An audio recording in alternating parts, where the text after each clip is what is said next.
Welcome to Tirumala రహస్యం.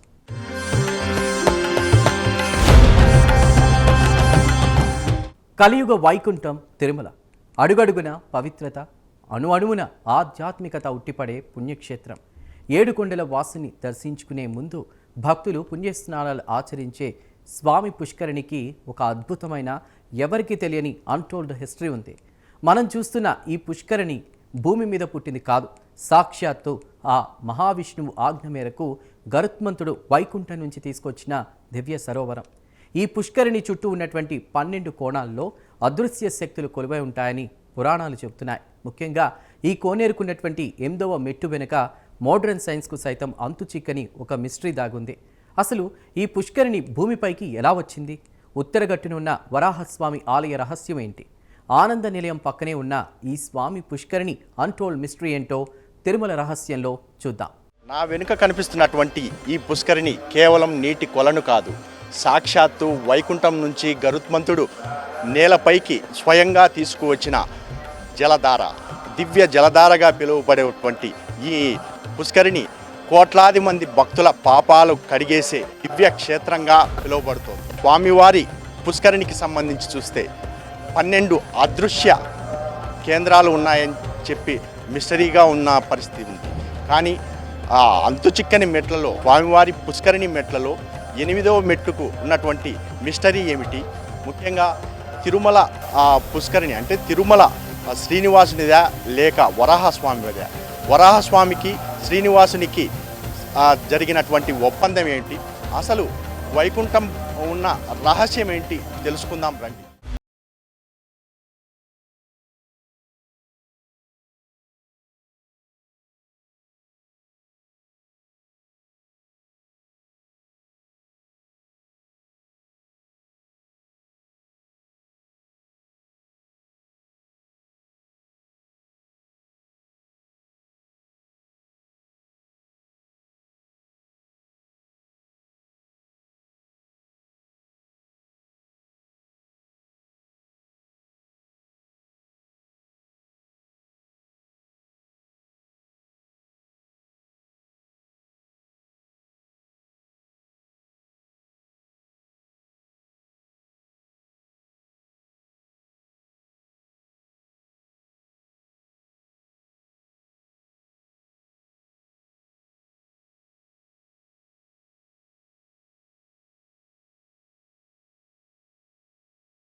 శ్రీవారి ఆజ్ఞను శిరసావహించిన పక్షిరాజు గరుత్మంతుడు వాయువేగంతో వైకుంఠానికి చేరుకున్నాడు.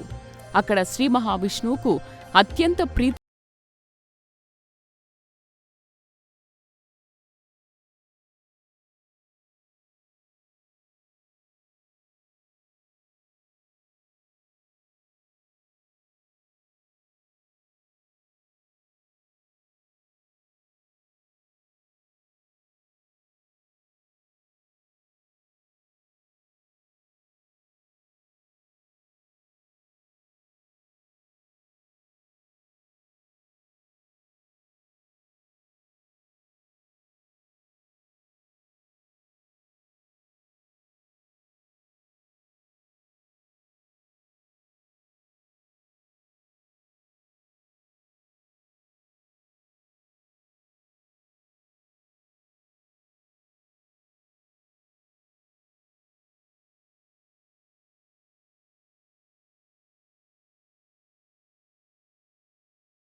పడమర దిక్కున వరుణ తీర్థం, కుబేర తీర్థం, ఉత్తరాన సరస్వతీ తీర్థం, భరద్వాజ తీర్థం కొలువయ్యున్నాయి. ఈ తీర్థాలన్నీ అదృశ్య రూపంలో స్వామి పుష్కరిణిలో కలుస్తాయని పురాణాలు స్పష్టం చేస్తున్నాయి. అందుకే ఈ పుష్కరిణిలో ఒక్కసారి స్నానం చేస్తే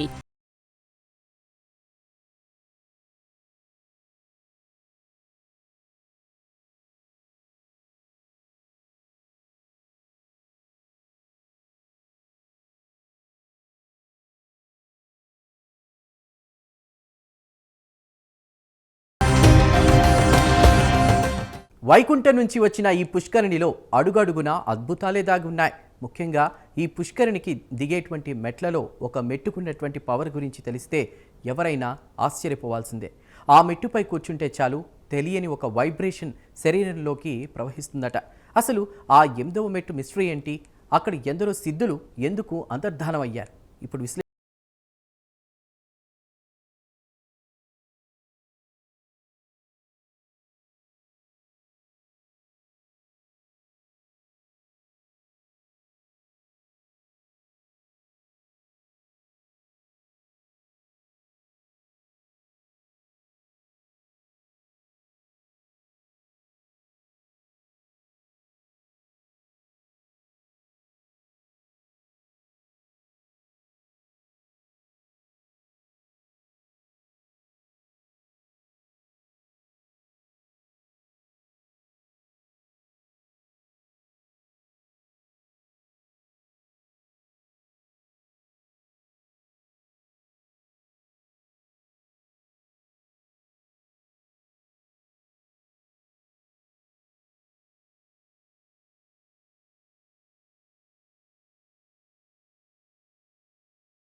శ్రీనివాసుడికి వరాహస్వామికి మధ్య జరిగిన ఆ చారిత్రక ఒప్పందం ఏంటి? పుష్కరిణి మధ్యలో ఉన్నటువంటి ఆ సుందరమైన మండపాన్ని ఎవరు నిర్మించారు? ఈ ప్రశ్నలకు సమాధానాలు వెతుకుతూ మన ప్రైమ్ 9 రిపోర్టర్ స్వామి పుష్కరిణి గట్టును నడుస్తూ చేసిన ఎక్స్క్లూజివ్ వాక్ త్రూ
శ్రీనివాసుడు భూమిపైకి పయనమయ్యాడు.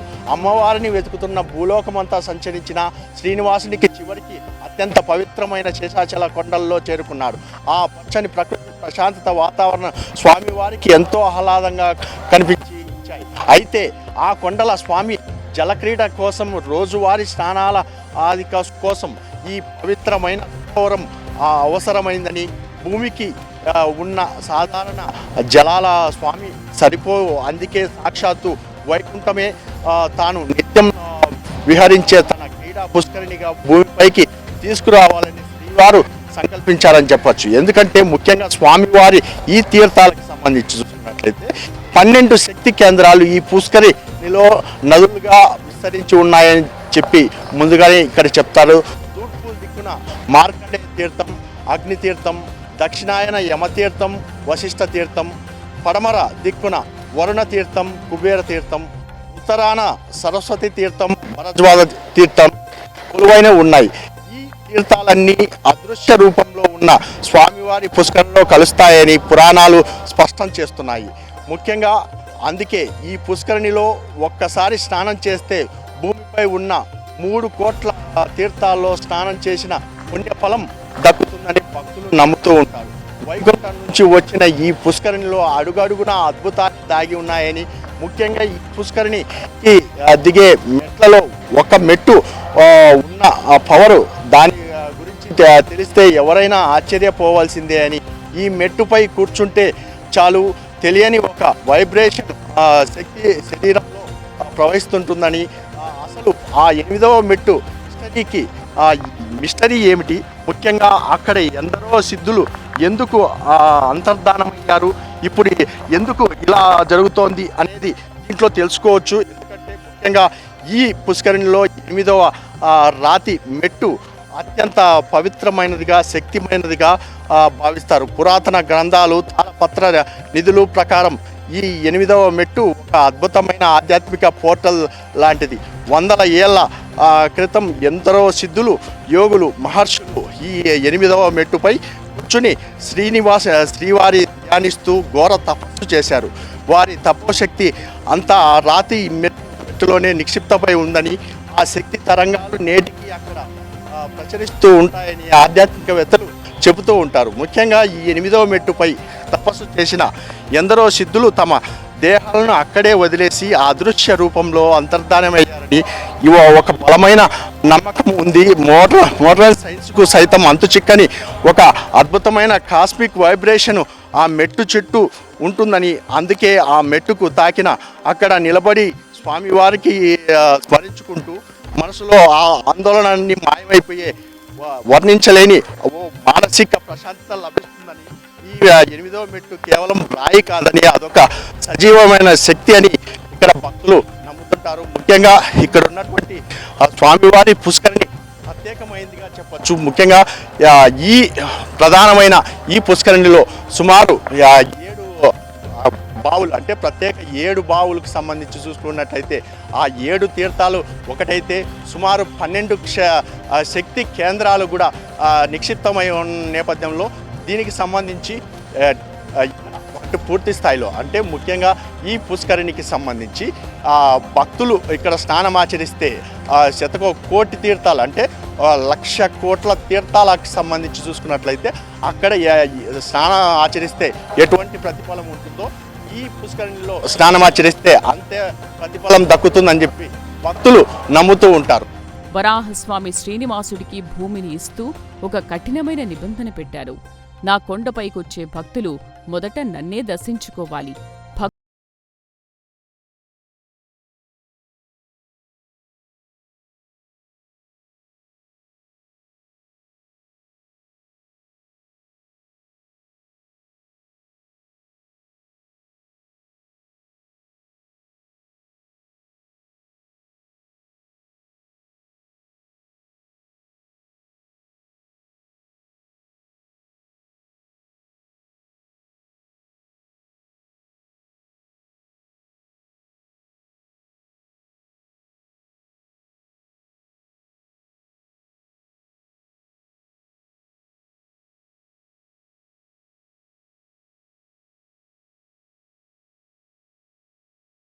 మీ పుష్కరిణి ఎన్నో చారిత్రక నిర్మాణాలకు వేదికైంది. పుష్కరిణి మధ్యలో అత్యంత సుందరంగా కనిపించే నీరాట మండపాన్ని క్రీస్తు శకం 1468లో సాళువ నరసింహరాయలు నిర్మించారు. ఈ మండపం శ్రీవారి తెప్పోత్సవాలకు, జల క్రీడలకు ప్రధాన వేదికగా నిలుస్తుంది. నీటి మధ్యలో తేలియాడుతున్నట్లు కనిపించే ఈ రాతి మండపం ఆనాటి శిల్పుల అద్భుతమైన ఆర్కిటెక్చర్ నైపుణ్యానికి సజీవ సాక్ష్యం. వందల ఏళ్లుగా నీటిలోనే ఉన్న చెక్కు చెదరని ఈ నిర్మాణం ఒక ఇంజనీరింగ్ అద్భుతం.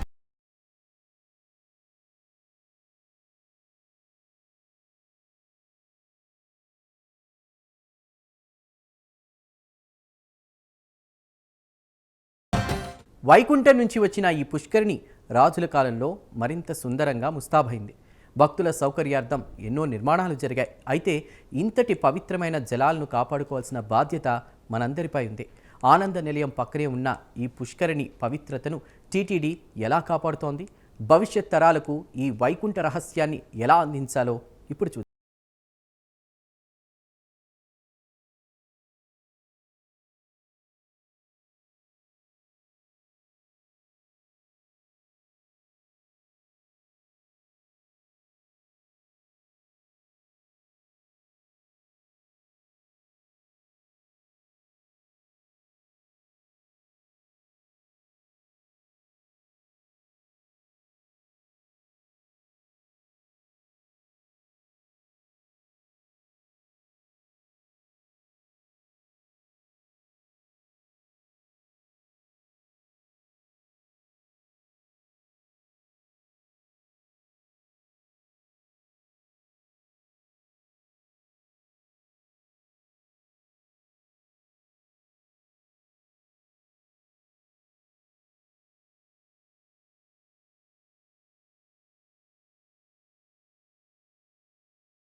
చూశారు కదా, తిరుమల స్వామి పుష్కరిణి వెనుక దాగిన అన్టోల్డ్ వైకుంఠ రహస్యాన్ని గరుత్మంతుడు స్వయంగా తీసుకొచ్చిన ఈ దివ్య జలాల్లో 12 అదృశ్య శక్తి కేంద్రాలు దాగి ఉన్నాయి. 8వ మెట్టుపై ఉన్నటువంటి కాస్మిక్ వైబ్రేషన్స్ మోడ్రన్ సైన్స్కు సైతం అంతుచిక్కని మిస్టరీ. వరాహస్వామికి శ్రీనివాసుడికి మధ్య జరిగిన ఒప్పందం ఈ క్షేత్ర పవిత్రతను మరింత పెంచింది. ఇంతటి ఘన చరిత్ర ఉన్న ఈ స్వామి పుష్కరిణి పవిత్రతను కాపాడుకుంటూ ఆ శ్రీవారి ఆశీస్సులు పొందాల్సిన బాధ్యత మనందరిపై ఉంది.